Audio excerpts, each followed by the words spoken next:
Pleasant day to all, and welcome back to Biblical Point. Once again, thanks God for giving us all the opportunity to share the Word of God and to make us all informed about what is happening in our time. The most important thing is we keep on learning and hearing the words of God that would help our spirit to become stronger than it was before. Now our topic today is all about what's happening in our time, that we've heard a lot of calamity, disasters, napakarami pong nagaganap sa ating panahon. Napakaraming kasamaan na nagaganap sa ating paligid. Madidinig natin may mga giyera sa iba-ibang bansa, nagpapatayan ng bansa laban sa isang bansa, nagkakaroon ng lindol, maraming taong namamatay. There are a lot of people dying.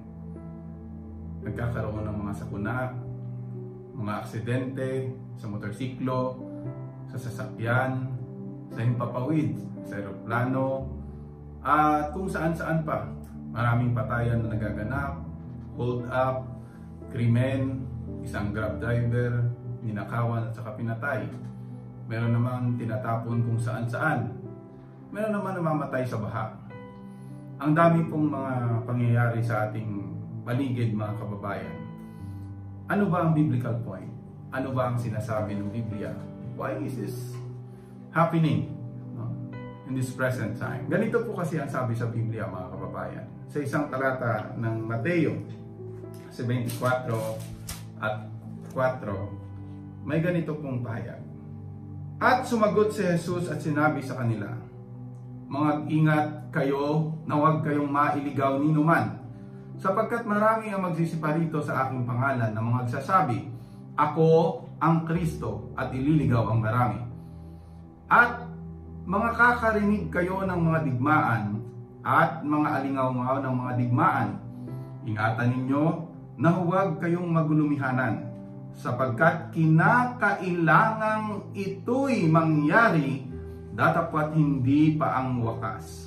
Sapagkat magsisitindig ang bansa laban sa bansa, at ang kaharian laban sa kaharian, at magkakagutom at lilindol sa iba't ibang dako.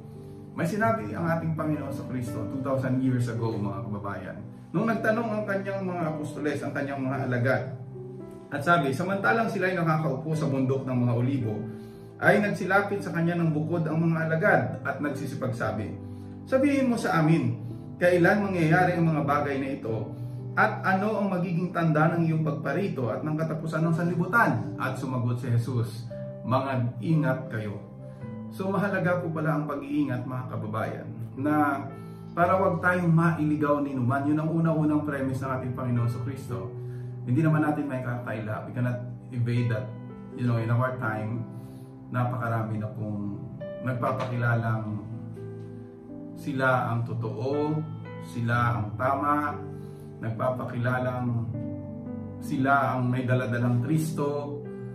Yun pala sabi ni Kristo, mag-iingat tayo. In our sect lang, napakarami. There are more than 8,000 or 8 to 10,000 na nakaregister sa Security and Exchange Commission na iba-ibang relihiyon sa ating panahon. Ang sabi ng Panginoon sa Kristo, mag-ingat kayo na huwag kayong mailigaw ni numan, sapagkat maraming magsasabi at magsispa rito, magpapakilala na ako ang Kristo. So dala-dala nila ang pangalan ng ating Panginoon sa Kristo. Even to the extent na sila mismo magpapakilala na sila na ang Kristo. Mag-iingat po tayo doon. Kasi yan ang isang tanda ng malapit na pagparito ng ating Panginoon sa Kristo, mga kababayan. Ano pa? Makakarinig kayo ng mga digmaan, alingaw-ngaw ng mga digmaan. Hindi naman natin may kakaila. Katatapusan ng giyera doon sa Israel at saka doon sa bansa, Iran, yung Gaza, tapos ngayon na naman yung Thailand, Cambodia. Ang dami pong nagaganap ng mga digmaan sa ating panahon. Nadidinig natin yung alingaw-ngaw ng digmaan. Pero sabi sa Biblia, ingatan ninyo na huwag kayong magulumihanan, sapagkat kinakailangan ito'y mangyari. Talagang it will happen. Dahil ang Panginoon sa Kristo mismo ang nagsabi nun. Huwag kayong magugulumihanan, sapagkat kinakailangan ito'y mangyari, datapat hindi pa ang wakas. Sapagkat magsisitindig ang bansa laban sa bansa, at ang kaharian laban sa kaharian. Magkakagutom. Di ba napakaraming mababalitaan po natin mga kabataan, gutom, no? Dinadalhan na ng rasyon ng pagkain sa iba-ibang panig ng mundo. Napakaraming mga kababayan po natin, mga kapwa-tao na nagugutom dahil sabi sa Biblia magkakagutom at lilindol sa iba't ibang dako. Nung nakaraan lang po mga kababayan, lumindol po doon sa Russia at saka sa iba-ibang panig ng mundo. May mga namamatay dahil doon sa lindol.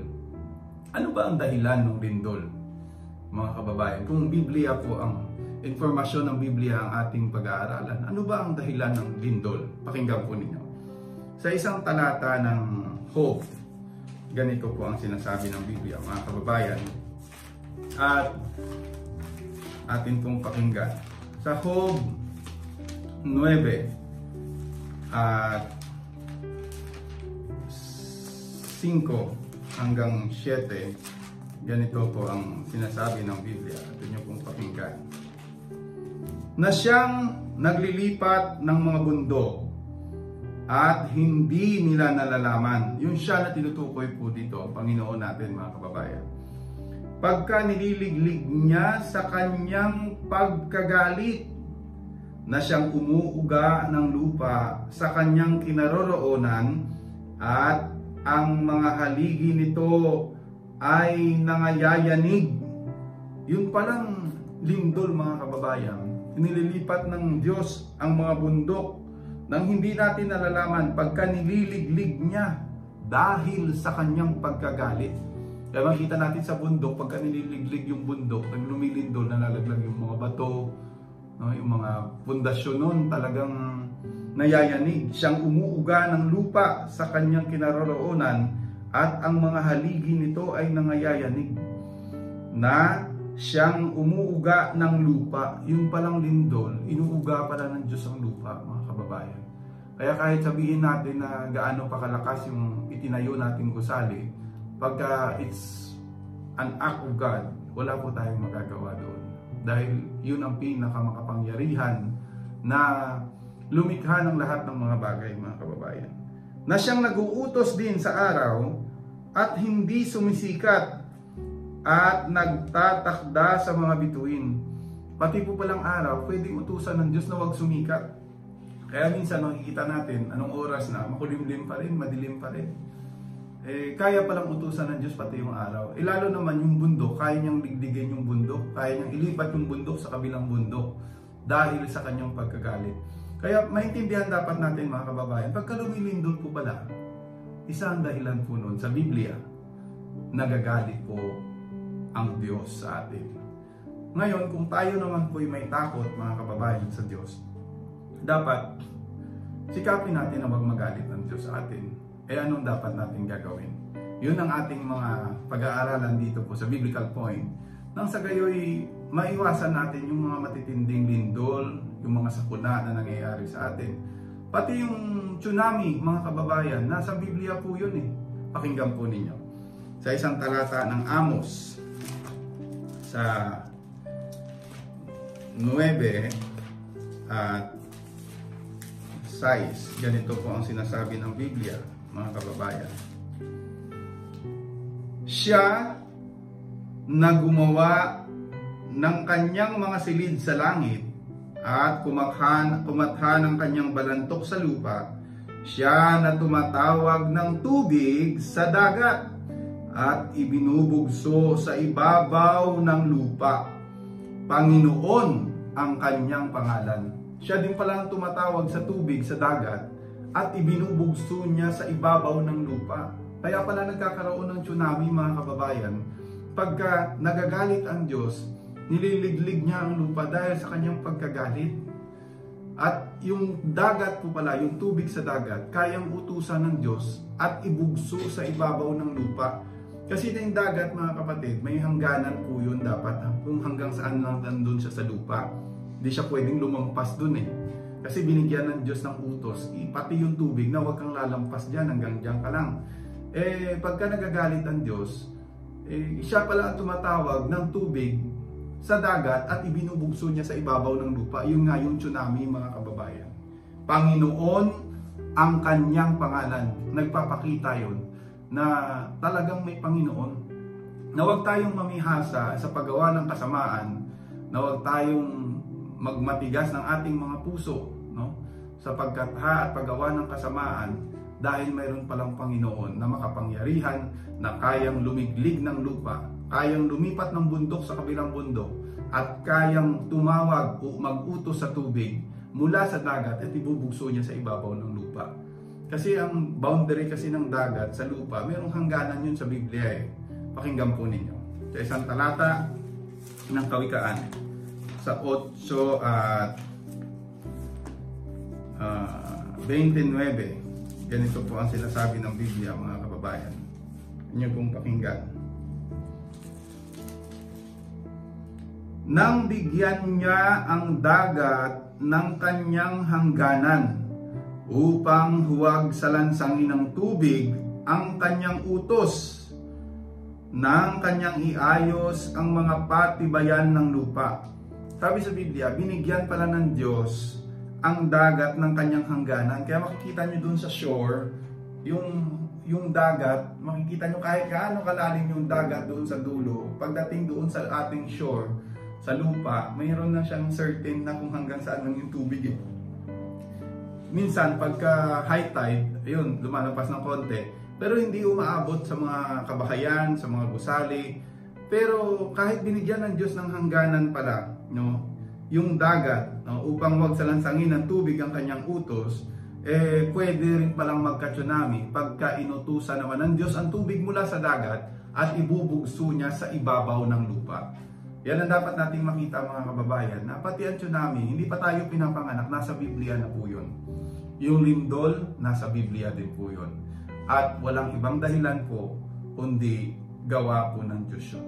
Ano ang dapat nating gawin, mga kababayan, para hindi magalit sa atin ng Diyos? Makaiwas po tayo at makaligtas tayo sa mga sakuna. Ano ang dapat nating gawin, mga kapatid? Recently lang, napakatindi ng baha sa ating bansa. Napakaraming budget ng ating gobyerno sa flood control. Pero halos wala ng control, puro na lang flood. No? Kaya maraming namamatay dahil sa baha. Bunga yan ng korupsyon. Napakaraming budget, saan napunta? Sabi nga ng presidente natin, mahiya naman kayo. Hindi ko lang alam kung sino ang kanyang sinasabihan. Sino ba ang humahawak ng budget? O yun ang tanong natin, mga kababayan. Puro na lang tayo flood control every year, no? Flood control, pati yung mga kalsadang bago, bibiyakin, sisirain. Pero pagdating ng calamity, ganun pa rin. Lalong tumataas ng tumataas ang baha. What is happening in our country? Ano kaya yun, mga kapatid? Baka isa din yun sa dahilan dahil nagagalit sa atin ng Diyos, dahil sa kasamaan sa ating paligid. Madidinig natin yung ating mga kababayan, pinapatay, tinatapon daw doon sa Taal, sa lake, no, yung mga sabongero, yun ang laman ng balita, at napakarami pa po. Kaya ano ang dapat natin gawin para maiwasan natin ito? Pakinggan po ninyo sa isang talata ng Ikalawang Kronika. Ganito po ang sinasabi ng Biblia, mga kababayan, sa 7 at 14. Kung ang aking bayan na tinatawag sa pamamagitan ng aking pangalan ay magpakumbaba at dumalangin at hanapin ang aking mukha at talikuran ng kanilang masamang mga lakad, aking ngang didinggin sa langit at ipatatawad ko ang kanilang kasalanan at pagagalingin ko ang kanilang lupain. If my people which are called by my name shall humble themselves and pray and seek my face and turn from their wicked ways, then will I hear from heaven and will forgive their sins, and I will heal their land. So yun pala ang isang dapat natin gawin mga kababayan, tumalikod tayo dun sa masasamang gawa natin. No? Hanapin natin ang mukha ng Diyos. Ano ba yung mukha ng Diyos? Yung katwiran, yung salita ng Diyos, sabi sa Biblia, yun ang hahanapin natin. Seek ye first the kingdom and the righteousness of God.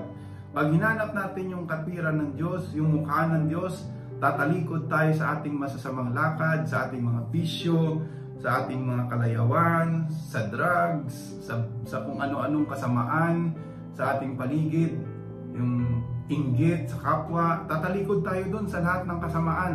Sabi ng Diyos, aking ang didinggin sa langit. Imagine mo, napakalayo ng langit. Pero the smallest prayer can be heard in heaven by God. Once na tayo po, mula sa ating kalooban, ay magbabalik loob tayo sa Diyos.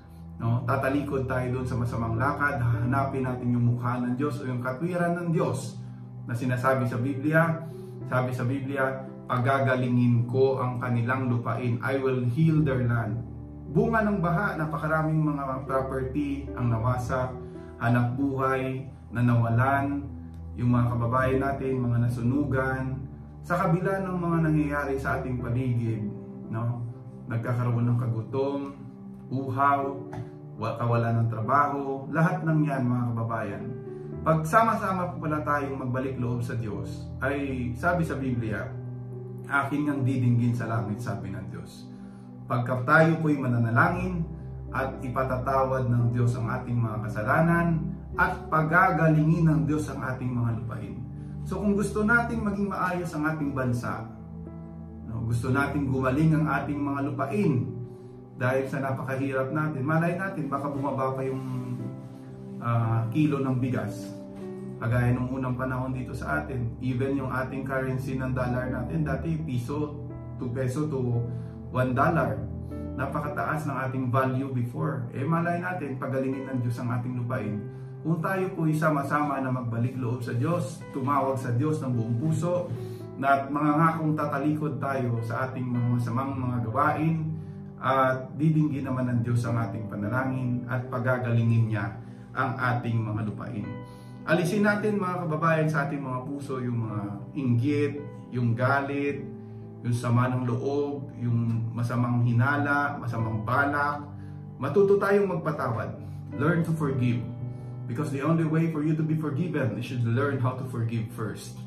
No? Kailangan marunong tayo magpatawad para makita ng Diyos na malinis ang ating mga kalooban, pagagalingin niya ang ating mga lupain. Dapat kung gusto natin maging dapat sa Diyos mga kababayan, dapat wala tayong alam na masama sa ating mga puso. Dahil sa ating gobyerno lang nakikita natin yung matinding korupsyon. Presidente na po natin mismo nagsabi na napakatindi ng korupsyon. Nakikita natin bagong daan, sisirain. Yung mga wasak at mga lubak-lubak na mga daan, hindi inaayos. Which is, we can save hundreds of billions of pesos kung walang korupsyon sa daan, mga kababayan. No? Mapupunta sana properly distributed sa ating mga kababayan, mga kapuspalad. Hindi sana naghihikahos tayo sa pagkain, sa hospitalization. No? Napakarami sanang mapupuntahang mabubuting bagay kung walang korupsyon sa ating gobyerno. Ngayon, pati sa ating mga leader, malay natin, katukin ng Diyos ang kanilang mga puso at baguhin ang kanilang mga intensyon. Sabi ng Diyos, pagagalingin ko ang kanilang mga lupain. Matuto tayong mag-alis ng kasamaan, ng puot, ng bigat ng kalooban sa ating mga puso habang tayo po'y nabubuhay at binibigyan tayo ng Diyos ng pag-asa, mga kababayan. No, kasi sa ating paligid ngayon, napakatindi ng kasamaan. Madidinig mo, online sabong, sugal, bisyo, lasingan, no, patayan, kung ano-ano pa. So maglinis tayo mga kababayan at baka pakinggan ng Diyos ang ating mga pagdaing. Kagaya nung panahon ni Jonas, kung inyo pong naaalala, na inustusan ng Diyos si Jonas.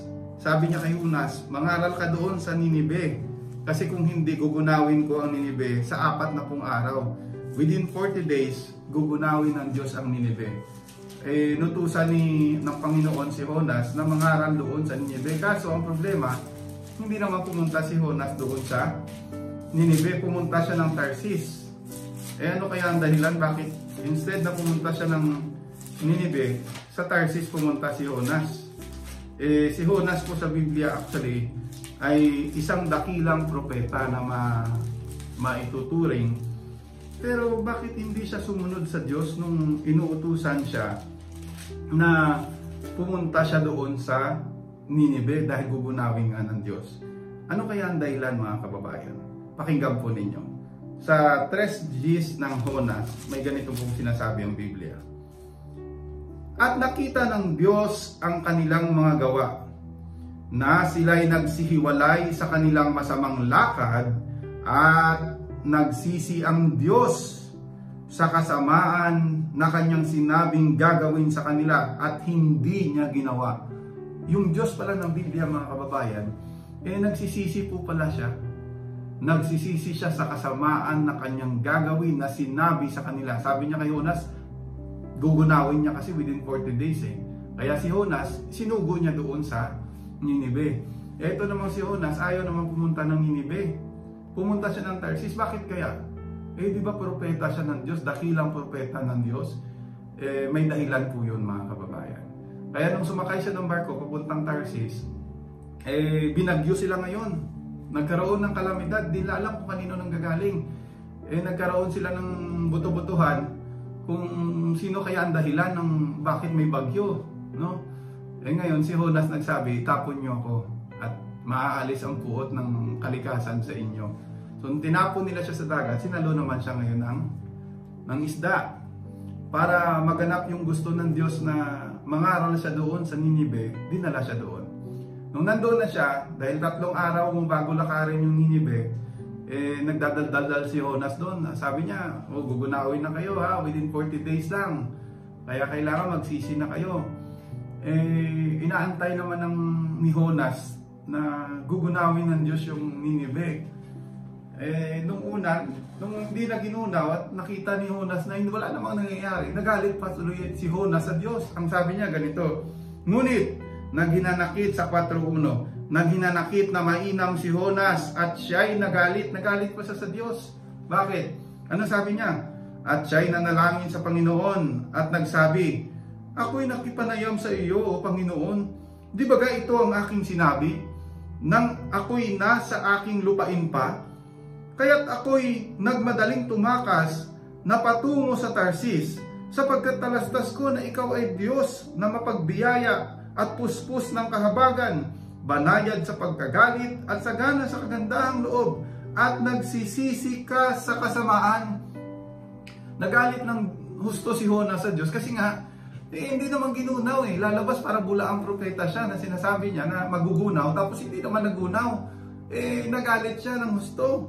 Sabi niya, kaya nga sabi ko na nga, kaya ayoko pumunta ng Ninive, gusto ko pumunta na ng Tarsis, tumakas ako sa harap mo kasi nga alam ko naman na ikaw ay Diyos na mapagbiyaya, puspos ng kahabagan, banayad sa pagkagalit at sagana sa kagandahang loob, at nagsisisi ka sa kasamaan. So pwede palang magsisi ang Diyos sa kasamaan kanyang iniisip at gagawin sa tao once na tayo po'y magsisi.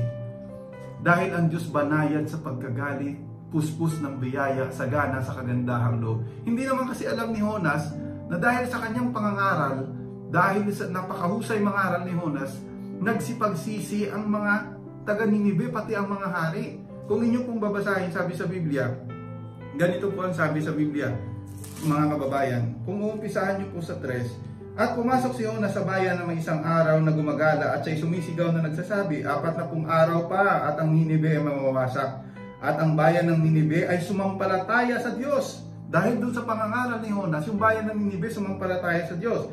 At sila'y nangaghayag ng ayuno at nangagsuot ng kayong magaspang mula sa kadakilaan sa kanila hanggang sa kaliliitan sa kanila. At ang mga balita ay dumating sa hari sa Ninive at siya'y tumindig sa kanyang luklukan at hinubad ang kanyang balabal. At nagbalot siya ng kayong magaspang at naupo sa mga abo. At kanyang inihayag at itinanyag sa buong Ninive sa pasya ng hari at ng kanyang mga mahal na tao na sinasabi, huwag lumasa maging tao ni hayop man, bakahan ni kawan man ng anumang bagay, Huwag silang magsikain ni magsiinuman ng tubig. Talagang nagsisi ang pati ang mga hari, nag-ayuno sila. Huwag kayong maglasa ng pagkain, huwag kayong iinom ng kahit anumang tubig. Dahil doon sa pangangaral ni Jonas, kundi magbalot sila ng kayong magaspang ang tao at gayon din ang hayop, at magsidaing silang mainam sa Diyos. Oo, talikdan ng bawat isa ang kanyang masamang lakad at ang pangdadahas na nasa kanilang mga kamay. Sino ang nakakaalam kung manumbalik ang Diyos at magsisi at hiwalay sa kanyang mabangis na galit upang tayo'y huwag mangamatay. Pati pala yung hari mula sa kadakilaan hanggang sa kaliliitang miyembro ng bayan na yon, nagsisi sila, nag-ayuno sila. Pati yung hari hinubad yung kanyang balabal. So nakita po ninyo mga kababayan na kung tayo pala ay magsisisi, bagamat sinabi na ng Diyos na gugunawin niya, may possibility pa palang magsisi din ang Diyos sa kasamaang kanyang inisip na gagawin sa atin. Kagaya ng hari ng Ninive na sabi niya, magsisi tayo. Talagang nag-ano sila doon sa abo. Larawan ng matinding kababaan kasi yun eh. Tapos lumain sila sa Diyos upang wag tayong mga matay. Sinong nakakaalam kung manunumbalik ang Diyos at magsisi? O, ngayon nung makita ni Jonas na hindi ginunaw, nagalit siya ng gusto. Nag-aabang siya eh. Nagtayo siya doon ng parang isang booth, no, ng balag, ang sabi sa Biblia. Nagtayo siya doon ng isang balag at naupo siya sa ilalim niyaon, sa lilim, hanggang sa kanyang makita kung ano ang mangyayari sa bayan.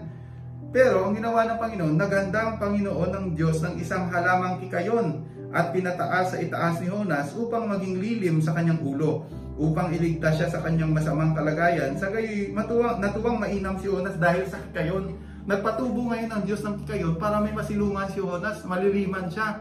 Nangyari naman, kinaumagahan naman, naghanda naman ang Diyos ng isang uod. Kinain ngayon yung kikayon. Nagalit naman ng mainam si Jonas, bakit nawala yung kikayon? Gusto turuan ng isang bagay si Jonas ng Diyos na, sabi niya, ikaw bakit ka nagagalit? Dahil lang sa kikayon nagagalit ka? Sabi niya, at sinabi ng Diyos kay Jonas, mabuti bagang ginagawa mo na magalit dahil sa kikayon? At kanyang sinabi, mabuti ginagawa ko na magalit hanggang sa aking kamatayan. Matindi talaga si Jonas. So dahil lang sa kikayon, sabi niya na hindi mo naman pinagpagalan, hindi mo pinatubo, nagagalit ka, sumibo lang sa isang gabi at saka kinabukasan nawala.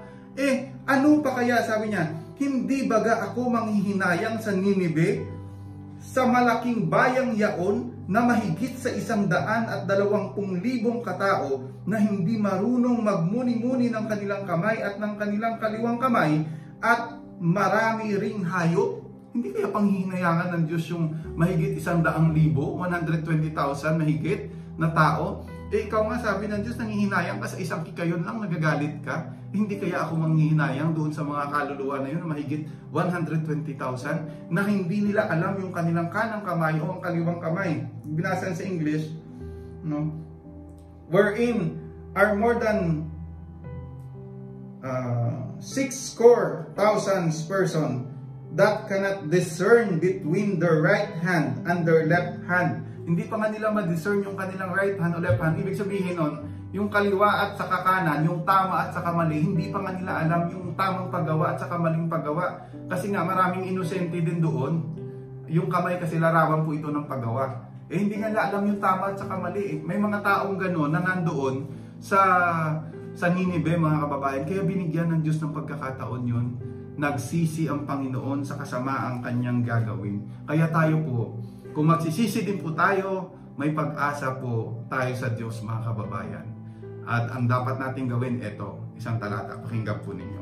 Sa Mikas, talata ay 6 at 8, pakinggan po ninyo. Kanyang ipinakilala sa iyo, o tao, kung ano ang mabuti, at ano ang hinihingi ng Panginoon sa iyo, kundi gumawa ka na may kaganapan at ibigin ang kaawaan at lumakad na may kababaan na kasama ng iyong Diyos. Sabi sa Biblia, He hath showed thee, O man, what is good, and what doth the Lord require of thee or you, but to do justify, and to love mercy, and to walk humbly with your God. Ang dapat pala natin gawin mga kababayan, magpakababa po tayo, lumakad tayo na may kasamang Diyos. Para yung mga kalamidad, yung galit ng Diyos mga kapatid, malilesen natin yan. Kasi nga sabi sa Biblia, ang Diyos banayad sa pagkagalit at sagana sa kagandahang loob. Sana naintindihan po ninyo ang ating paksa mga kapatid, kasi hindi papasok sa kalangitan ang anumang karumal-dumal eh. Kaya pag nakikita ninyo nililindol yung mga bagay-bagay, ibig sabihin may katapusan yan. Pagka nililindol ang lupa, ibig sabihin itong lupang nakikita natin, kahit ikaw ang pinakamayaman dito, may katapusan yan. At kahit ikaw ang pinakamaraming may property dito, ikaw ang pinakamakapangyarihan, pag namatay po tayo, 1 metro kwadrado lang po tayo. Hindi natin madadala.